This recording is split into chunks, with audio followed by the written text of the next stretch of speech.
2024 లేదా 25లో డిగ్రీ లేదా బీటెక్ చదివారా? సాఫ్ట్‌వేర్ జాబ్ కోసం ఎదురు చూస్తున్నారా? అయితే కోడ్‌జ్ఞాన్ 100 డేస్ కోర్సులో చేరండి. జాబ్ సాధించండి.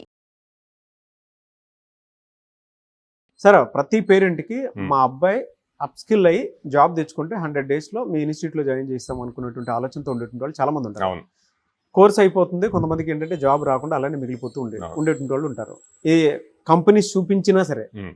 మేజర్ మిస్టేక్స్ ఎక్కడ జరుగుతున్నాయి? అంటే పేరెంట్స్ కూడా రియాలిటీ తెలియాలి కాబట్టి అడుగుతున్నాను. హార్ష్ రియాలిటీ తెలియాలి కాబట్టి అడుగుతున్నాను. అసలు మేజర్ మిస్టేక్ ఎక్కడ జరుగుతుంది సార్ అసలు?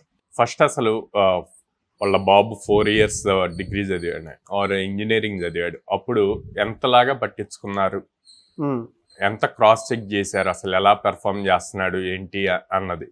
4 ఇయర్స్లో చదివింది రాంది 100 డేస్లో వస్తుంది అంటే తను ఎంత క్యాపబుల్ పర్సన్.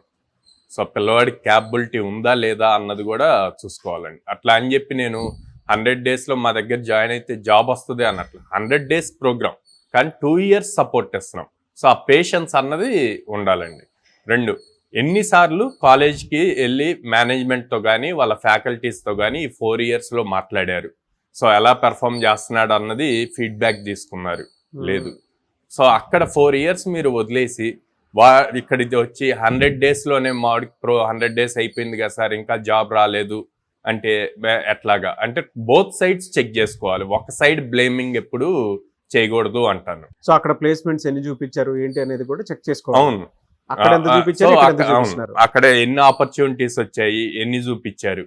సో ఇక్కడ ఈ 100 డేస్లో ఎన్ని ఆపర్చునిటీస్ వచ్చాయి, ఎన్ని చూపించారు, ఎన్ని అటెంప్ట్ అయ్యాడు అన్నది కూడా చెక్ చేసుకోవాలి. చాలా మంది స్టూడెంట్స్ అసలు ఎన్ని ఆపర్చునిటీస్ వచ్చాయి అన్నది మెన్షన్ చేయరండి. సో అందుకు మనం ఎవ్రీ సండే రిపోర్ట్స్ కూడా పంపిస్తాం ఇన్ని వచ్చాయి. ఎందుకు మనం ఎవ్రీ వీక్ గ్యారెంటెడ్ 3 డ్రైవ్స్ అని చెప్తున్నాం. సో ఆ 3 డ్రైవ్స్ వచ్చాయో లేదో పేరెంట్కి తెలియాలి కదా. సో ఆ ప్రూఫ్ కోసం ఎవ్రీ సండే వాళ్ళకి అప్డేట్స్ వెళ్తాయి అన్నమాట.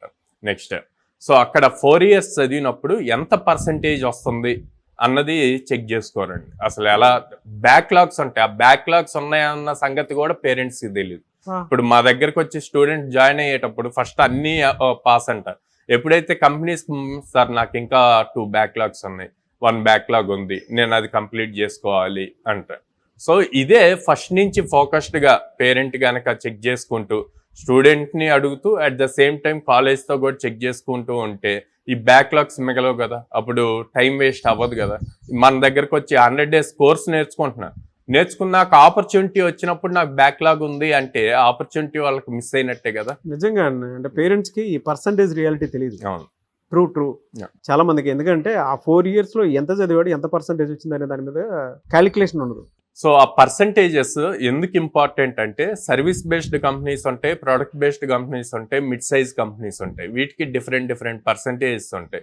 మీ వాడికి 10th 9.5 CGPA వచ్చి, ఇంటర్లో 9 CGPA వచ్చి, 10th కొంతమంది 10 out of 10 కూడా ఉన్నాయి అనమాట. కానీ బీటెక్ వచ్చేసరికి 60% ఉంటే ఎట్లా ఎలిజిబుల్ అవుతారు టాప్ కంపెనీస్కి? కానీ మీరేమనుకుంటారు, సార్ మా వాడు మెరిట్ స్టూడెంట్, డిస్టింక్షన్లో పాస్ అవుతాడు ఇట్లా అనుకుంటారు. కానీ రియాలిటీకి వచ్చేసరికి ఏంటి అన్నది కూడా చూసుకోవాలండి. ఆ రియాలిటీకి మీరు చెక్ చేసుకునేది ఫైనల్ ఇయర్కి వచ్చే బదులు ఫస్ట్ ఇయర్ నుంచే ప్రాపర్ ఫాలోఅప్ చేసుకుంటే బెటర్గా ఉంటుంది. ఈ పర్సంటేజ్ వల్ల ఎలిజిబిలిటీ క్రైటీరియా మారుతుంది. ఎలిజిబిలిటీ క్రైటీరియాతో పాటు ప్యాకేజెస్, ఏ టైప్ ఆఫ్ ప్యాకేజెస్కి అప్లై చేయొచ్చు అన్నది మారుతుంది.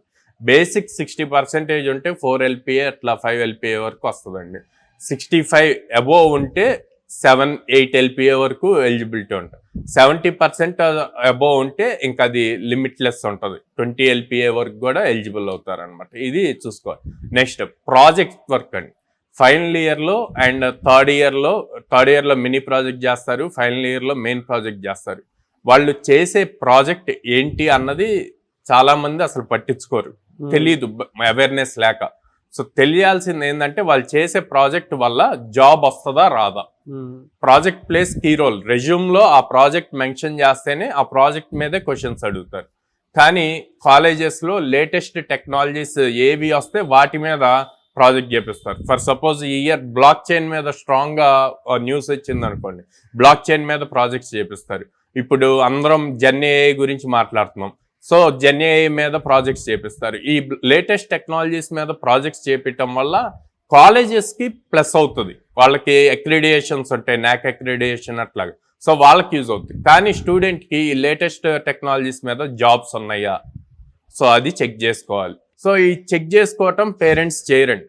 సో చేయనప్పుడు ఇది తీసుకెళ్లి రెజ్యూమ్లో పెట్టి స్టూడెంట్ నేను 100 జాబ్స్కి అప్లై చేశాను, 150 జాబ్స్కి అప్లై చేశాను అంటాడు. పేరెంట్ ఏమనుకో, అరే మా వాడు అప్లై చేస్తున్నాడు కానీ ఏం తెలియట్లేదు అనుకుంటారు. ఎక్కడ తెలుస్తుంది? అసలు మీ రెజ్యూమ్ ఫస్ట్ రౌండ్కి కూడా ఎలిజిబుల్ అవ్వట్లేదు కదా, ఆ ప్రాజెక్ట్లోనే పోతుంది. ఎందుకు? కంపెనీస్కి ఏం కావాలి? బేసిక్ కోడింగ్ స్ట్రాంగ్గా ఉన్న వాళ్ళు కావాలి. బేసిక్ కోడింగ్ దేంట్లో వస్తుంది? జావా ఆర్ పైథాన్లో వస్తుంది. సో వాటిని వదిలేసి లేటెస్ట్ టెక్నాలజీస్ మీద చేసి ఆ రెజ్యూమ్ పంపిస్తే ఆబ్వియస్లీ షార్ట్ లిస్ట్ అవ్వరు అనమాట.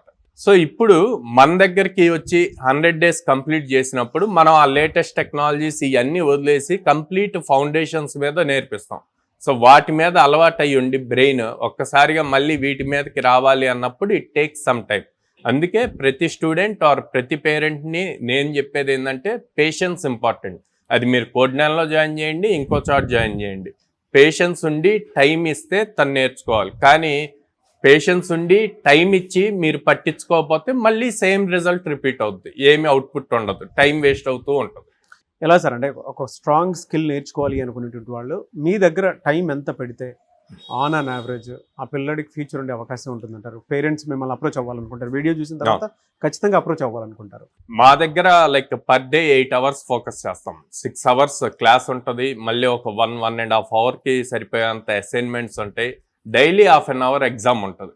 సో 8 hours ఫోకస్డ్గా స్టూడెంట్ కనుక చెప్పింది చెప్పినట్టు చేయగలిగితే కనుక ఈజీగా 100 days లోపే జాబ్ క్రాక్ చేయగలరు. దానికి చాలా ప్రూఫ్స్ ప్రీవియస్ మీరు చాలా మంది స్టూడెంట్స్ ని తీసుకున్నారు. 1 month లో ప్లేస్ అయిన వాళ్ళు ఉన్నారు, 2 months లో ఉన్నారు, 4 months లో ప్లేస్ అయిన వాళ్ళు ఉన్నారు, అట్లాగే 1.5 year లో ప్లేస్ అయిన వాళ్ళు కూడా ఉన్నారు. So patience important, efforts important, consistency important. ఎక్కడెక్కడ ఉన్నాయి సార్ మీ బ్రాంచెస్? సో విజయవాడ మొగల్రాజ్పురంలో ఉందండి, హైదరాబాద్ JN2 మెట్రో స్టేషన్ దగ్గర ఉంది, and Vizag Dwaraka Nagar first line లో ఉంది.